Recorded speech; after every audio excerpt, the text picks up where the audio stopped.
J'ai écouté quoi en mai? Pour commencer ce mois de mai, retour au 3 mai, à côté d'une grotte et en dessous d'un château, directement à la Cueva à Beaucaire pour la messe dominicale. Au rendez-vous, Piazza en tête d'affiche avec 2 sœurs de 7, précédées par Luca Menchi et Anto SPG. Et ensuite, il y aura Sabatier le Daron avec Cédric Vian pour conclure la journée. Je vais passer rapidement sur le warm-up car j'en ai pas grand chose à dire. C'était un bon warm-up qui a fait monter la tension petit à petit, bien qu'à un moment il y a eu une sacrée retombée. Puis ensuite c'est reparti pour passer le flambeau à Piazza. Piazza démarre un set avec une énergie mêlant du groove chantant comme des musiques comme Talk to You ou un groove un peu plus gras avec No Rules de Notre-Dame, le génie derrière Yumi qui cette fois nous lâchera une pépite indie dance. Mais il y aura aussi une partie beaucoup plus mélodique avec son remix de Que ce soit clair ou son mashup de Wasting My Young Year avec Wasuka ou encore Inner Bloom qui fera rentrer d'une manière inattendue et qui était pourtant extraordinaire.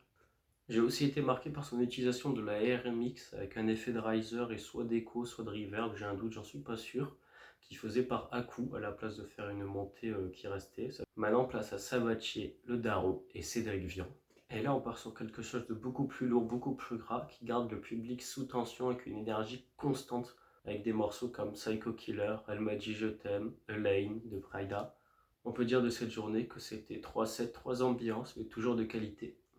Et c'était certainement l'événement du mois de mai pour la musique électronique, avec Monsieur Black Coffee dans un amphithéâtre vieux de 2000 ans. Au rendez-vous, Tes rêves qui ouvre le bal, suivi par Soubéran un peu accompagné par Thibaut, et avec DJF qui finira le warm-up pour Black Coffee.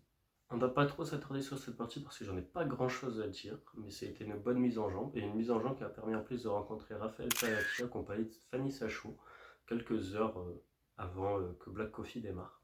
20h30, DJF termine, l'attente est un peu longue au départ sans musique, puis avec un petit fond sonore, mais le public reste très chaud et électrique. Après environ un quart d'heure d'attente, Black Coffee rentre en scène sous l'ovation du public, et c'est parti pour un set au soleil couchant qui va marquer les esprits.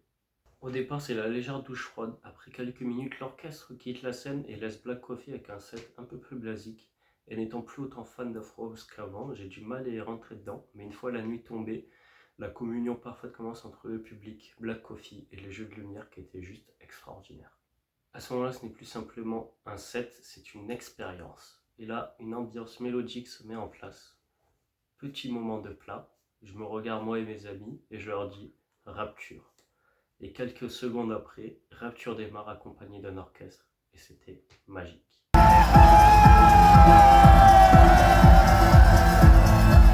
C'est là que je me suis dit que je suis pas en train de vivre un set, pas un concert, mais une expérience unique qui aurait mis 14 000 personnes dans une ambiance de dingue, dans un lieu de dingue.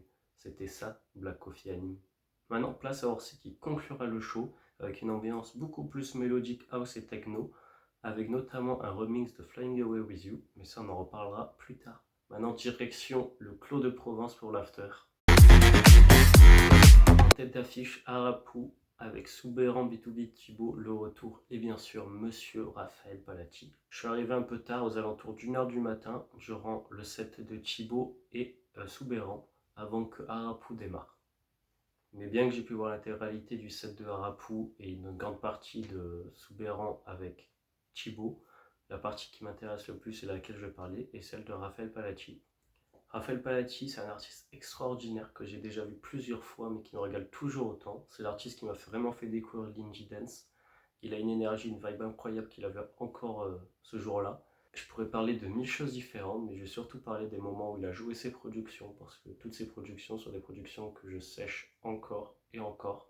Pour vous dire, Big Jet Plane, l'année dernière, c'est mon son le plus écouté de Spotify. Cette année, Flying Away With You sur SoundCloud, je pense que j'ai reçu un nombre d'écoutes extraordinaire.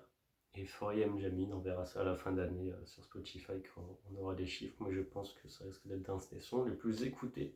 Du coup, pour commencer, 4am Jamin jouait à 4am. Du coup, il a joué vers 4h du matin à peu près. Quand il est arrivé, du coup, c'est un son que j'avais déjà eu la chance d'entendre quelques fois et que j'étais heureux de réentendre pour le jour même de la sortie en plus. Ça a rajouté une vibe extraordinaire et ce saxophone est extraordinaire. Au passage, c'est le saxophone que vous entendez pour les transitions de la vidéo. Ensuite, il a joué un moment Flying Away With You. C'est de l'indie dance vachement mélodique que j'adore. Je dois être à un nombre d'écoutes, comme je l'ai dit, sur SoundCloud extraordinaire, donc je connaissais le son quasiment par cœur, c'était vraiment incroyable. Puis ensuite, ça a enchaîné très peu de temps après avec son remix de Big Jet Plane, qui était mon son numéro 1 sur Spotify l'année dernière. Et le réentendre, après l'avoir entendu au Jizya cette année, c'était sympa. C'est dans une ambiance différente, l'ambiance du Claude Provence, avec aucun toit au-dessus de la tête. Et pour conclure, un B2B2B entre trois artistes dont je n'ai pas le nom, mais c'était là une façon parfaite de conclure. Pour à peu près 30 minutes, ils ont conclu ensemble. Ils ont joué des morceaux extraordinaires. Si je ne fais que le citer dans toutes les vidéos, mais Inner Bloom qui a été joué, c'était incroyable. Il manquait plus que le lever de soleil pour jouer Inner Bloom, ça aurait été incroyable. Ou un petit feu d'artifice comme ils ont fait au début, c'était vachement sympa aussi.